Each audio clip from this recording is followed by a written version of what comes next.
The cigarette smoke hangs thick in the Damascus briefing room. It's not quite dawn yet. June 9th, 1982. The air still holds that cool weight that comes just before the sun breaks over the desert. Major Adnan is already sweating through his flight suit.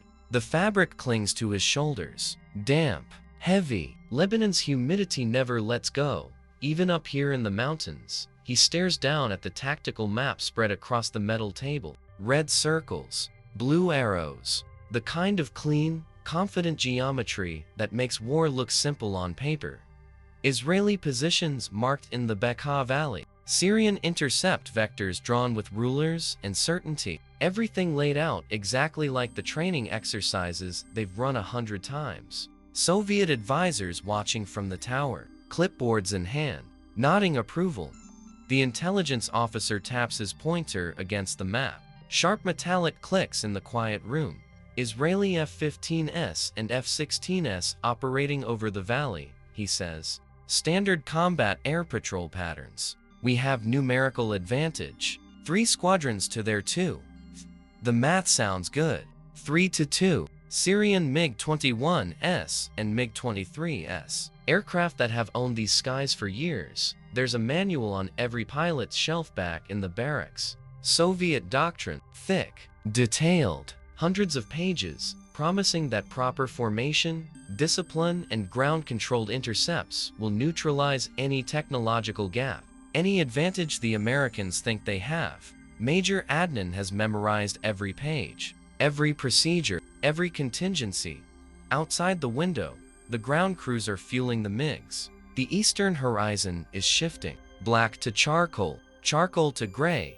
The maintenance logs show green across the board. These are the latest Soviet export models. The MiG-23 with improved radar. The nimble MiG-21 bis that Damascus received just 18 months ago, fresh from the factory. Syrian mechanics trained in Moscow. Syrian pilots with hundreds of simulator hours. The system works. Moscow designed it to work. What nobody in that briefing room knows, what nobody could possibly know, is that 30 miles west, Israeli pilots are already strapping into their cockpits. Their aircraft are connected to something the Syrians don't have. Something the Soviet manuals never mentioned.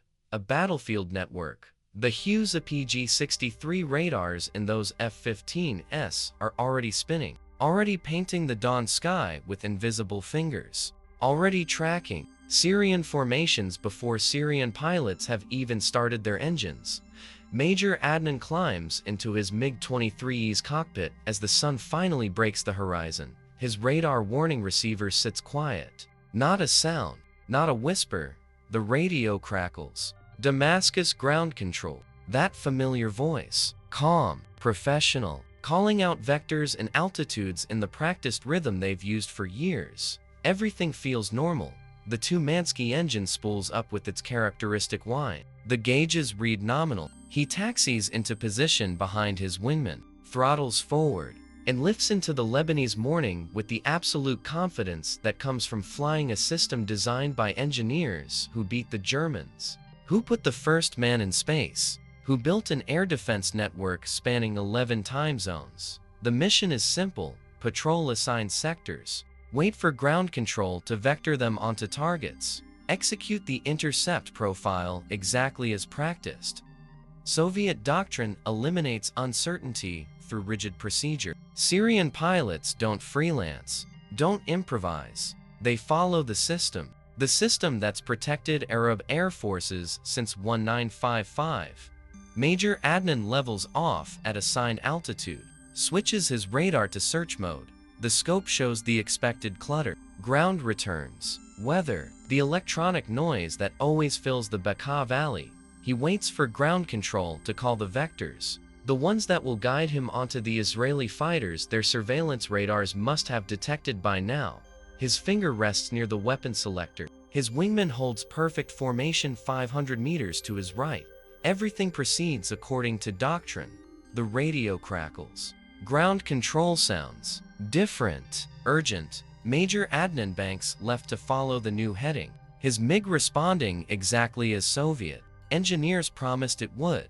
He has no idea that he's already been dead for 90 seconds, tracked, locked, designated for elimination by a radar system that can watch him and 5 of his friends simultaneously, while the American-trained Israeli pilot drinking coffee 30 miles away decides which one to kill first. The first AIM-7 Sparrow leaves its rail at 8:14 a.m.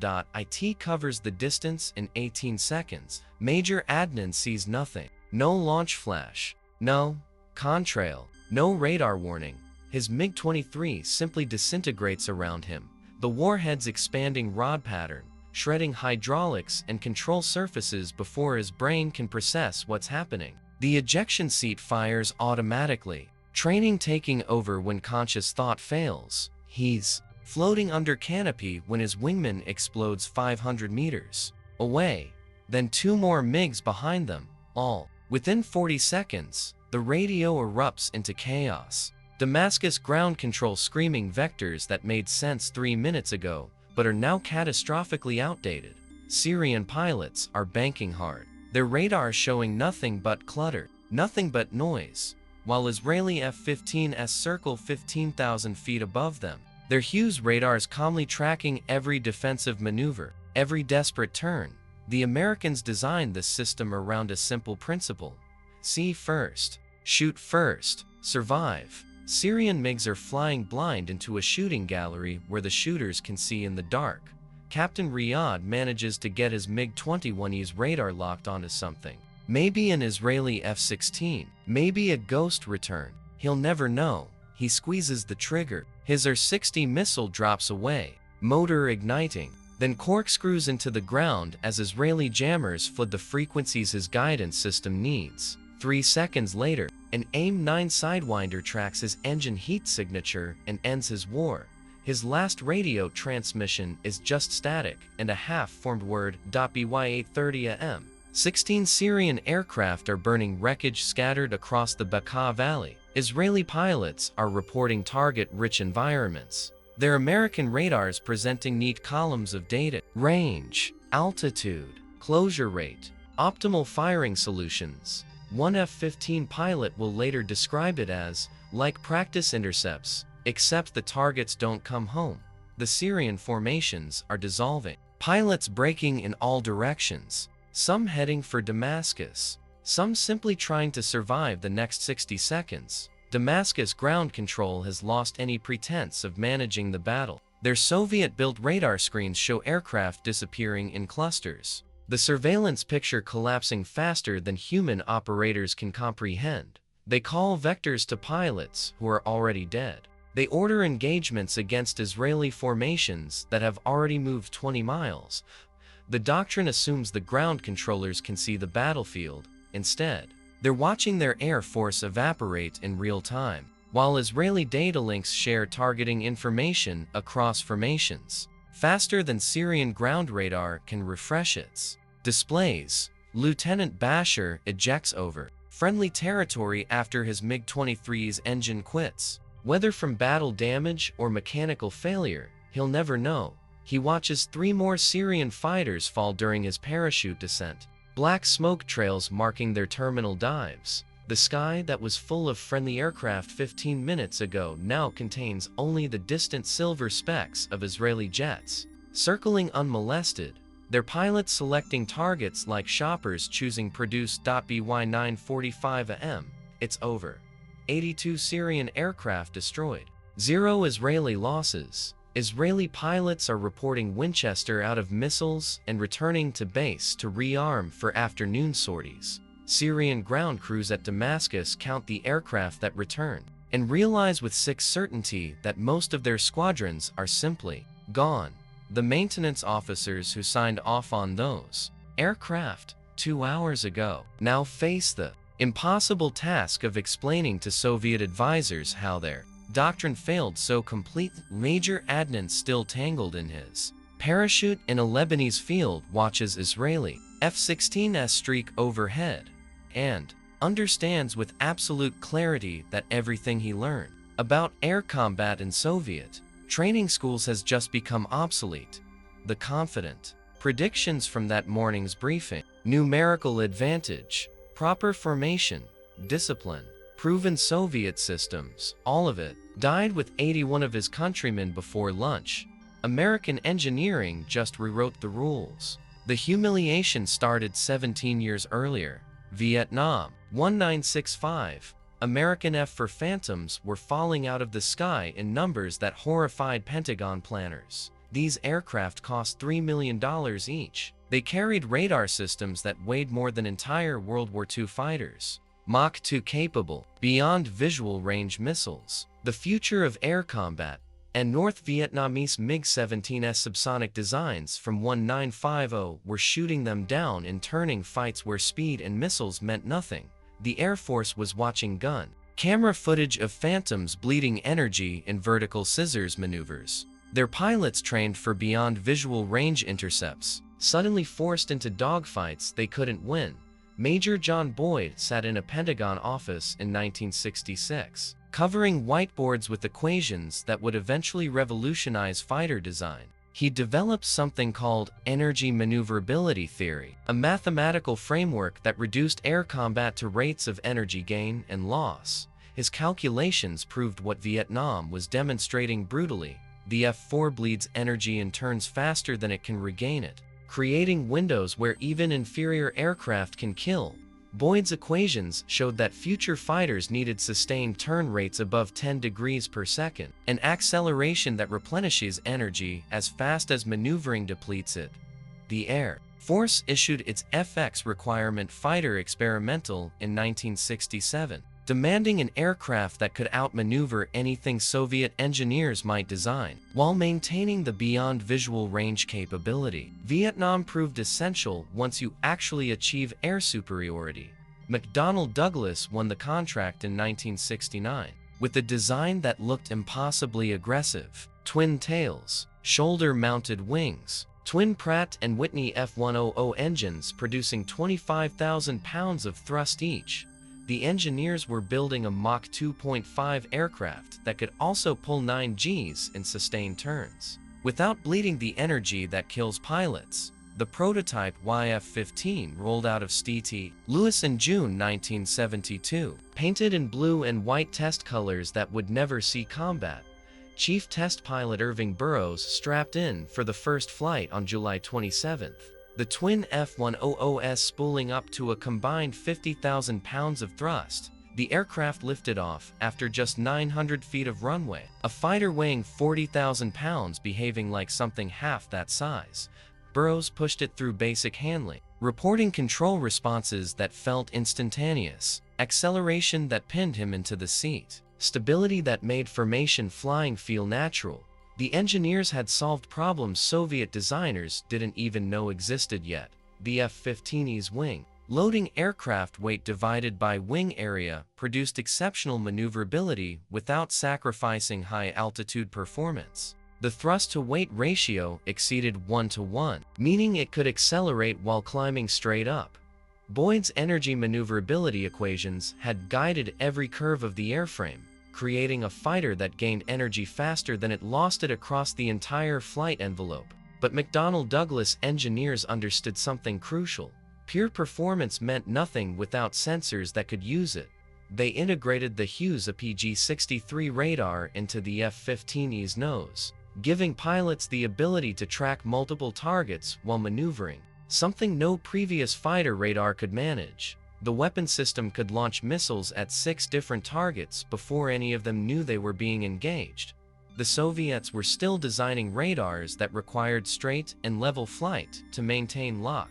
The first operational F-15 entered Air Force service in January 1976. At Langley Air Force Base, pilots reporting an aircraft that felt alive, that responded to thought more than stick pressure, that turned Mach 1.5 intercepts into routine procedures. Production accelerated through the late 70s.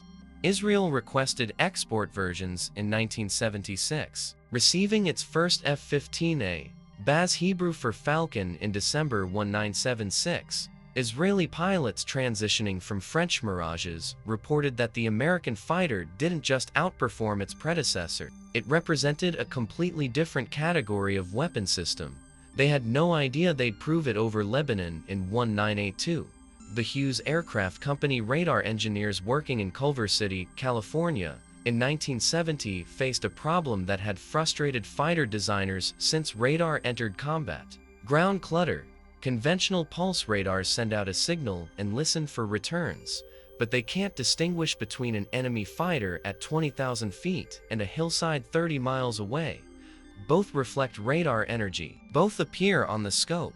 Pilots scanning for low-altitude targets see a screen full of useless noise, while the aircraft they're hunting hides in the electromagnetic chaos. Engineer Tom Amley led the team developing pulse Doppler technology for the F-63, working in a laboratory where oscilloscopes displayed the radar returns that determined whether pilots lived or died. Pulse Doppler exploits the Doppler effect, the frequency shift that occurs when radio waves bounce off moving objects. A fighter traveling 600 miles per hour toward the radar source returns a signal with a measurably different frequency than stationary ground features. Amley's circuits filtered out anything that wasn't moving, turning that cluttered scope into a clean display showing only airborne targets. The first test unit went airborne in 1972. Mounted in a modified F-4, the radar operator watched ground returns vanish from his display as the Doppler filters engaged, leaving only the chase aircraft flying the target profile. The system tracked that aircraft through valleys, over ridges, against terrain that would blind conventional radar. More importantly, it did this while simultaneously tracking 5 other targets. The computer sorting returns and maintaining individual tracks on aircraft separated by miles of sky. Hughes engineers integrated track while scan capability that made the F-63 fundamentally different from Soviet designs. Previous fighter radars could track one target or scan for many, not both. The Soviet RP-23 radar in the MiG-23 acquired pilots to choose between search mode and track mode, creating deadly gaps in situational awareness. The Hughes system scanned continuously while maintaining track files on up to 6 targets, updating each track 4 times per second. The pilot saw a tactical display showing range, altitude, closure rate, and weapon firing parameters for every threat within 100 miles. The system's computer, a Texas Instruments unit that weighed 65 pounds and drew 115 watts, performed calculations that would have required 3 ground-based mainframes in 1960. It predicted target positions based on velocity vectors, calculated optimal intercept geometries, determined which targets posed immediate threats, and presented firing solutions that accounted for missile flight time and target maneuvers. An F-15 pilot facing 6 enemy fighters received a display showing which targets were in range, which weapons should engage each target, and the probability of kill for every shot. The Israelis received their first F-15, as with an F-63 radars in 1976, and Israeli pilots began training against the system's capabilities. They quickly realized that engagements were no longer contests between pilots. They were competitions between sensor systems. The side that saw first established the terms of battle. The side that could track 6 targets while maneuvering could fight outnumbered and win. Syrian pilots training in Soviet simulators were learning to fight battles where everyone sees the same things at the same time. Israeli pilots were learning to fight battles where they saw everything and the enemy saw nothing. By 1982, Israel had integrated the F-63 into a broader network that shared radar tracks across formations. Via Elbit-designed data links, an F-15's radar picture became available to every Israeli fighter within 50 miles. Syrian pilots still relied on ground controllers reading surveillance radars that updated every 6 seconds, and couldn't see through ground clutter. The technological gap wasn't about speed or maneuverability. It was about information. American engineers gave Israeli pilots the ability to see the battlefield in real time, while Syrian pilots flew blind into kill zones, their Soviet radars painting useless ground returns while missiles closed from angles they never detected. General Dynamics engineers in Fort Worth faced a completely different problem in 1972. The F-15 was working too well. At $18 million per aircraft, The Air Force couldn't afford enough Eagles to defend every airbase, every strike package, every close air support mission. They needed a cheaper fighter that could handle the missions that didn't require the F-15's full capability. A lightweight aircraft that traded some performance for numbers. The requirement landed on Harry Hilliker's desk, and he started designing what pilots would eventually call the electric jet.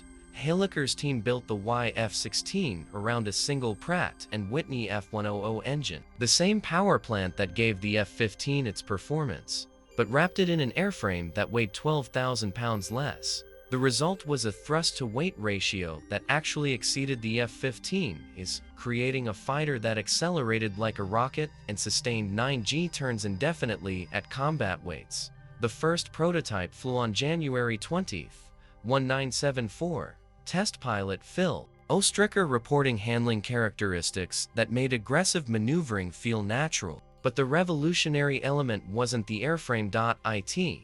Was the flight control system. Hilliker's engineers eliminated the mechanical cables and hydraulic boosters that had controlled aircraft since the Wright brothers. Instead, they installed a fly-by-wire system, where pilot stick inputs traveled as electrical signals to computers that translated human intent into control surface commands. The F-16 was actually aerodynamically unstable. Left to itself, it would tumble. The computers made hundreds of corrections per second, maintaining controlled flight while giving pilots maneuverability that stable designs could never achieve. The design included a side stick controller positioned on the right console, where a pilot's hand naturally rests during high G maneuvers. Conventional center sticks force pilots to brace against G-forces while moving the stick through large deflections. The F-16 side stick required almost no movement. The strain gauges inside measured pressure rather than position, translating a 2-pound push into a 9G turn. Pilots reported that the aircraft responded to thought, that the computers anticipated what they wanted before conscious intent became physical action. General Dynamics delivered the first production F-16A to the Air Force in January 1979. The Israelis ordered their first batch that same year, receiving aircraft modified with Israeli avionics and weapon systems. Israeli pilots transitioning from a 4 Skyhawk subsonic attack aircraft from the 1950s found themselves flying a fighter that climbed at 50,000 feet per minute and carried the same PG-66 pulse Doppler radar technology that made the F-15's Hughes system so lethal. The lightweight fighter concept had produced an aircraft that performed air superiority, close air support, and strike missions equally well. The Israelis integrated Python 3 and Shafir missiles onto their F-16s, combining American airframe technology with Israeli weapons that had already proven effective in previous conflicts. They added ECM pods that jammed Syrian radars across multiple frequencies. By 1982, Israeli F-16s carried targeting pods that allowed precision strikes against ground targets, then transitioned immediately to air combat using the same radar systems that gave F-15s their beyond visual range advantage. The F-16's operational cost proved exactly what Hilliker's team predicted: half the F-15's per flight hour expense, allowing Israel to maintain larger standing patrols and more aggressive training programs. Israeli pilots were logging twice the flight hours of their Syrian counterparts, practicing the high G maneuvers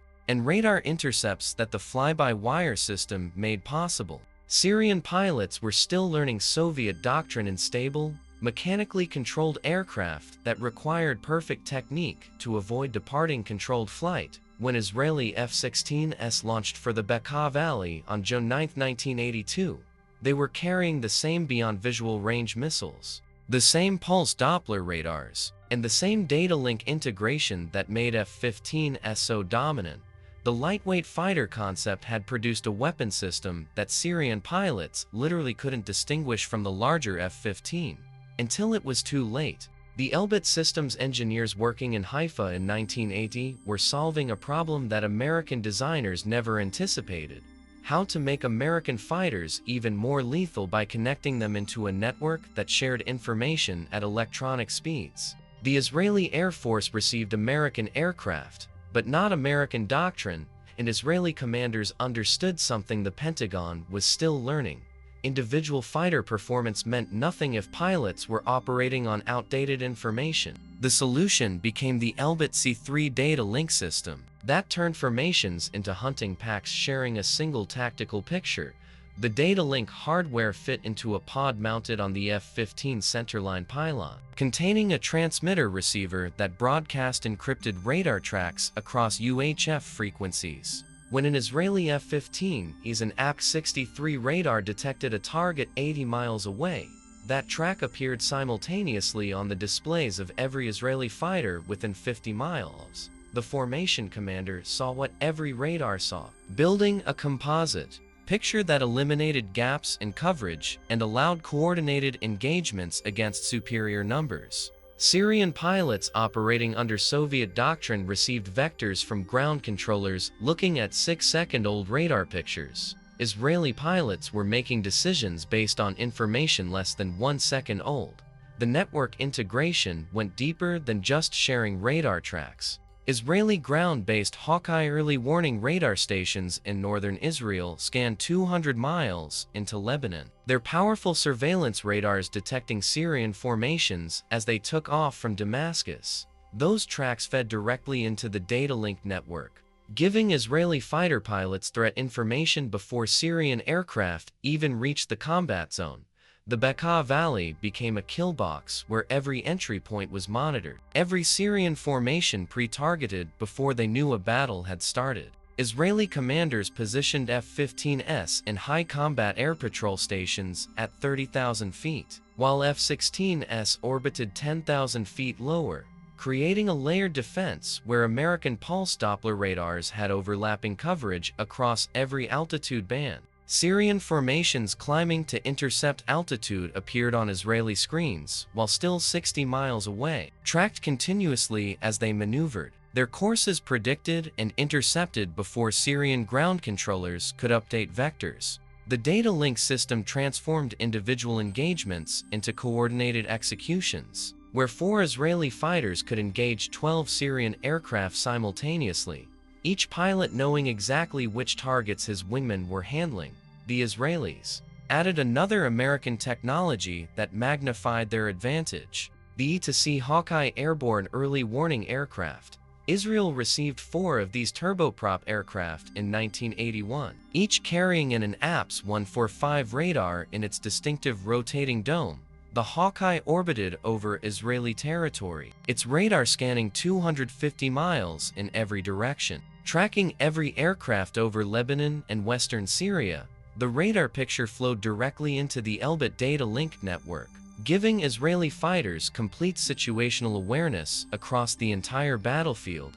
Syrian pilots climbing out of Damascus had no idea that an American-built radar aircraft circling 50 miles inside Israel was already tracking them, that their courses and altitudes were being broadcast to Israeli F-15 pilots who were calculating intercept geometries before the Syrian ground controllers had even assigned patrol sectors. The Soviet air defense system assumed that ground-based radars provided adequate surveillance. The Israelis had built a system where airborne radars, ground stations, and fighter radars combined into a network that saw everything.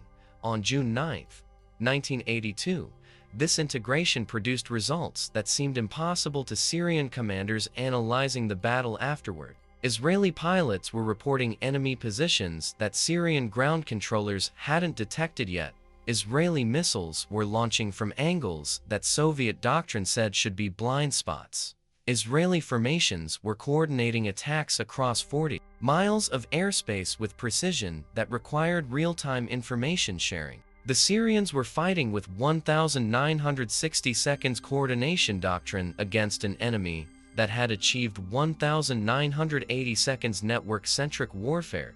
The technological generation gap wasn't measured in aircraft performance. It was measured in how quickly pilots could share what they knew. The Syrian SAM surface-to-air missile network spread across the Bekaa Valley like a web designed by Soviet engineers who learned their trade stopping German bombers over Stalingrad. 19 SA-6 batteries, 8 SA-2 sites, 2 SA-3 complexes, creating overlapping engagement zones that should make Israeli air operations suicidal.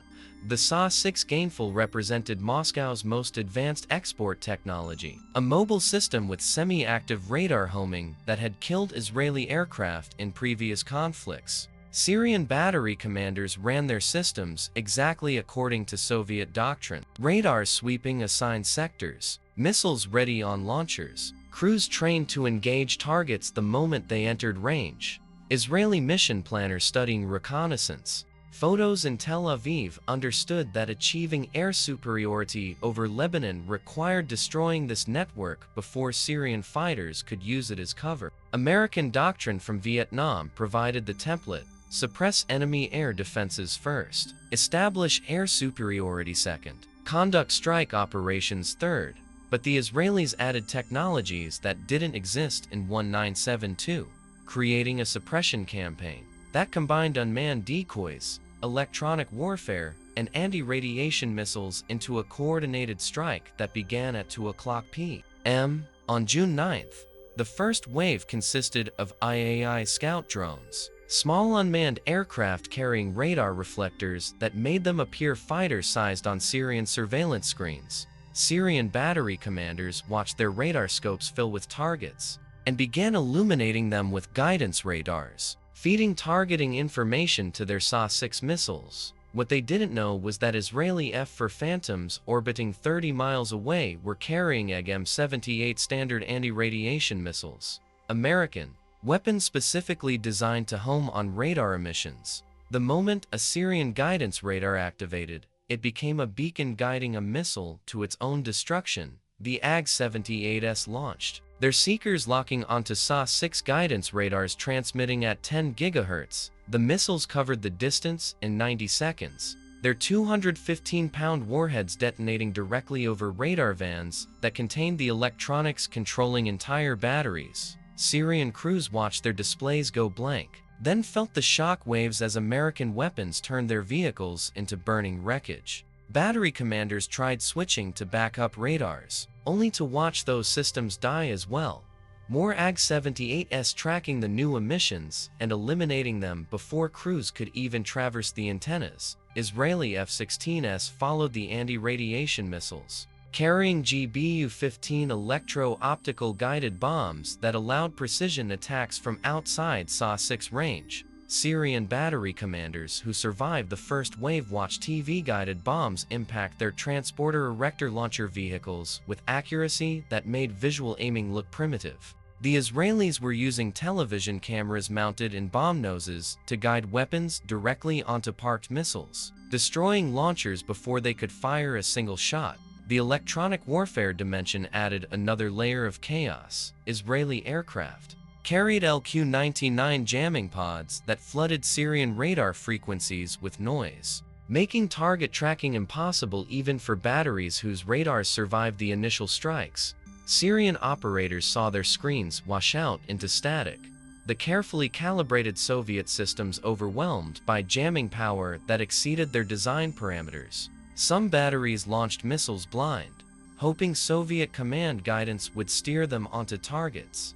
The missiles climbed, lost lock, and self-destructed according to safety protocols built into their programming. By 4:00 p.m. 29 of the 30 Syrian SAM batteries were destroyed or abandoned. Israeli fighters were orbiting over the Bekaa Valley unmolested, their radars detecting no enemy SAM emissions, no guidance signals, no threats. The survivors' Syrian crews who watched their comrades die around them were shutting down their radars and retreating toward Damascus. Understanding that transmitting meant dying, the Soviet air defense network that took 3 years to install and integrate had been eliminated in 2 hours. By a combination of American anti-radiation missiles, precision-guided weapons, and electronic warfare that Soviet designers never anticipated facing simultaneously. Lieutenant Colonel Jamal sits in a Damascus debriefing room 3 days after the battle.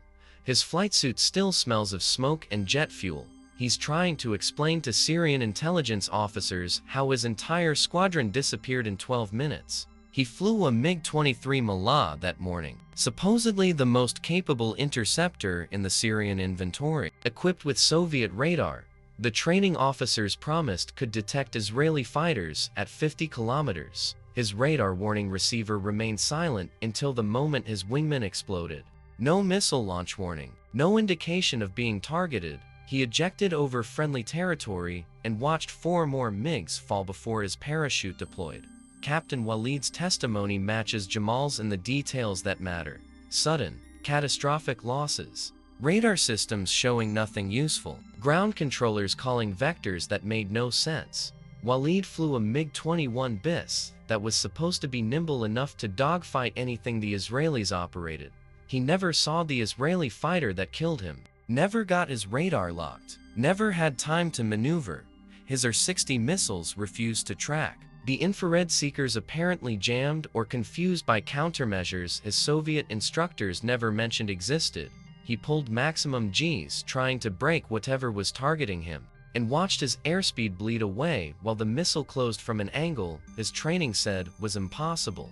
The ground radar operators provide testimony that's even more disturbing. Syrian surveillance radars at Damascus tracked the battle, watching Israeli formations maneuver with coordination that suggested real-time information sharing across distances that should prevent tactical communication. Israeli fighters were executing coordinated attacks from opposite directions, engaging Syrian formations simultaneously from high and low altitude, maintaining perfect positioning that required situational awareness the Soviet systems couldn't provide.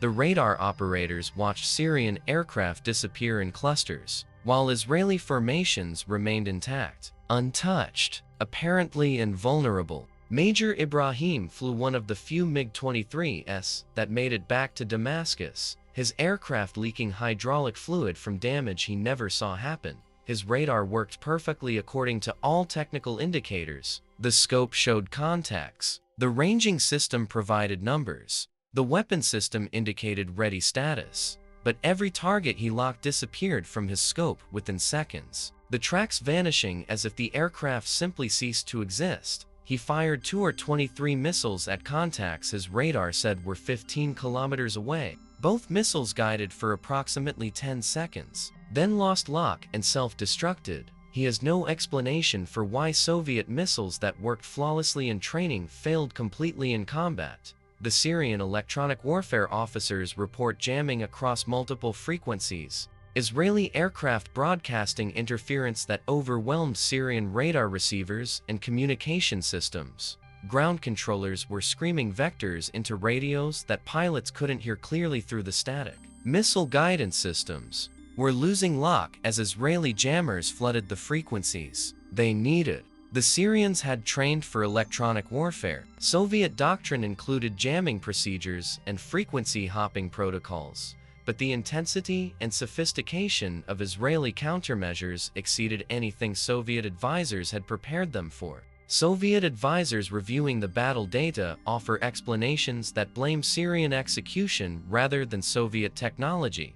Syrian pilots failed to maintain proper formation discipline. Syrian ground controllers provided inadequate tactical direction. Syrian maintenance crews didn't properly calibrate radar systems. The analysis carefully avoids confronting the obvious conclusion that American fourth-generation fighters with pulse Doppler radars, beyond visual range missiles, and integrated electronic warfare represent a technological generation that Soviet systems can't counter. The final statistics tell the story that individual testimonies can't fully capture. 82 Syrian aircraft destroyed in under 2 hours. 29 SAM batteries eliminated in the same afternoon. 0 Israeli losses to air-to-air combat. Syrian pilots who survived describe an enemy that saw them before they saw anything. That shot from ranges their training said were impossible. That coordinated across distances that should prevent tactical cooperation. They fought American technology, operated by pilots who understood how to exploit every advantage those systems provided. The Syrian Air Force never recovers from June 9, 1982, Damascus cancels offensive air operations over Lebanon indefinitely, rewriting doctrine to assume Israeli air superiority rather than contest it. Syrian pilots continue training on Soviet aircraft for the next 4 decades. But the fundamental confidence that made them willing to engage Israeli formations dies in the Bekaa Valley. Future Syrian war planning treats air power as a liability to be protected rather than an asset to be employed. The psychological damage proves more permanent than the material losses. Israeli commanders draw different conclusions from the same afternoon. The combination of American fighters, American sensors, and Israeli integration has produced results that exceed even optimistic pre-battle predictions. The F-15 and F-16 prove that 4th-generation fighters don't just outperform 3rd-generation designs. They operate in a different tactical reality, where information dominance enables engagement strategies that were theoretically impossible a decade earlier. Israeli Air Force leadership commits to American aircraft procurement for all future fighter requirements, abandoning domestic alternatives that can't match the technological sophistication McDonnell Douglas and General Dynamics achieved. American defense planners studying battle reports in Washington realize that Vietnam-era doubts about beyond visual range combat have been definitively answered. The F-15 is a PG-63 radar achieved exactly what Hughes engineers promised: multiple simultaneous target tracking, look down, shoot down capability through ground clutter, reliable target identification at ranges where visual confirmation is impossible. The 78 air-to-air kills Israeli F-15s scored between 1979 and 1982 without a single loss prove that American pulse Doppler technology and AIM-7 Sparrow missiles create engagement windows that Soviet fighters and ground-controlled intercept doctrine cannot counter. Soviet military analysts reviewing Syrian debriefings face uncomfortable questions about fighter design philosophy that dominated Soviet aviation since 1950. The emphasis on ground-controlled intercept, the reliance on rigid formation discipline, the assumption that numerical superiority compensates for technological disadvantage. All of these doctrinal pillars collapsed against an enemy that achieved information dominance through sensor integration. Soviet designers began work on 4th-generation responses, but the MiG-29 and Su-27 won't achieve operational status until the late 1980s, creating a capability gap that persists throughout the decade. Regional power dynamics shift immediately. Israeli air dominance over Lebanon becomes absolute, allowing ground operations that would be suicidal under contested skies. Syrian forces withdraw from positions they can't defend. Without air cover, the Syrian SA-6 network that represented billions of rubles in Soviet investment and years of installation effort becomes abandoned wreckage.